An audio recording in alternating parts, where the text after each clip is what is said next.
Hello नमस्कार, मी शीतल आदर्श केकमध्ये तुमचं मनापासून स्वागत करते. आज होती हाफ kg चॉकलेट फ्लेवर केकची ऑर्डर.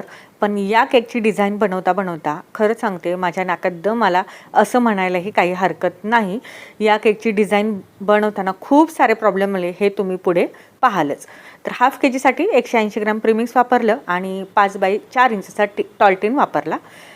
कस्टमरची डिमांड होती टॉल केकच बनवा म्हणून. आता फिनिशिंग करेपर्यंत सर्व काही ठीक होतं, काही प्रॉब्लेम नाही आला. पण आता ही डिझाईन काढायची होती, तर कस्टमरने फोटो सेंड केला होता त्याप्रमाणे मला ही डिझाईन बनवायची होती. तर फिनिशिंग करून झाल्यानंतर मी ज्यावेळेस डिझाईन बनवायला घेतले त्यावेळेस तर बघा, हे 0 नंबरचं नोझल आहे, पायपिंग बॅगमध्ये टाकलं.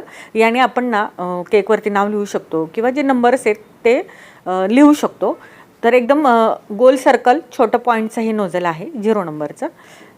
पायपिंग बॅगमध्ये क्रीम भरली आणि डिझाईन काढायला घेतली. कस्टमरने सांगितलं होतं अगोदरच की आम्हाला फॉन्डनचा वापर अजिबात नाही पाहिजे, केक हा व्हाईट कलरमध्येच पाहिजे. हा बघा, अशा पद्धतीने कस्टमरने फोटो पाठवला होता. फक्त कलर, केकचा कलर हा व्हाईट पाहिजे होता त्यांना आणि वरचे नंबरसुद्धा त्यांनी सांगितलं होतं व्हाईट क्रीमनेच करा, आम्हाला कलर अजिबात वापरू नका. म्हणजे ठीक आहे, कस्टमरच्या डिमांडनुसारच आपल्याला केक बनवावा लागतो. पण नंबर्स लिहिता लिहिता बघा नोझलमध्ये काहीतरी अडकलं. हा फर्स्ट प्रॉब्लेम माझा चालू झाला. इथं मग मी सीझरने बघा पायपिंग बॅग कट केली, नोझल परत एकदा धुवून घेतलं आणि नंतर परत क्रीम भरून परत मी ते स्टार्ट केलं. आता नंबर लिहिता लिहिता काय झालं, 1 to 30 नंबर्स लिहायचे होते. तर लिहिता लिहिता नंबरच माझे ह्याच्यावर बसले नाहीत, कारण की टॉल केक होता आणि वरचा जो सरफेस आहे तो छोटा असल्यामुळं माझे 1 to 30 नंबर बसलेच नाहीत. मग काय, स्क्रॅपरने बघा परत एकदा मी हे सगळं क्रीम रफ करून घेतली, म्हणजे काढून घेतली आणि परत केकला फिनिशिंग केली. म्हटलं चला अजून एकदा सेकंड टाईम आपण ट्राय करावं. पण परत एकदा मी क्रीम भरली आणि नंतर थोडंसं वरतून ते सुरुवात केली 1 to 30 नंबर काढायला. आता काढता काढता पण मध्ये बघा असंच काहीतरी नोझलमध्ये प्रॉब्लेम होता का पायपिंग बॅगमध्ये तेच मला कळलं नाही.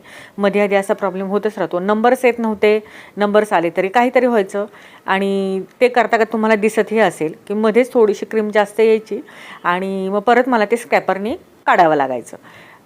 हे बघा अशा पद्धतीने असं करत करत शेवटी फायनली हा केक मी बनवून घेतला. नॉर्मली 1 तासामध्ये जो केक होतो तो माझा हा केक, या केकची डिझाईन तर झालीच नाही. आता 20 नंबरला बघा अशा पद्धतीने हायलाईट करायचं होतं म्हणून मी ते चॉकलेटनी केलं. मला खूपच हा व्हाईट केक वाटला. म्हटलं चला आपण थोडंसं स्प्रिंकलनी केक हायलाईट व्हावा यासाठी मी कडेने स्प्रिंकलनी बॉर्डर काढली. आता कस्टमरची डिमांड होती व्हाईटच पूर्ण पाहिजे म्हणून अशा पद्धतीने हा केक बनवला.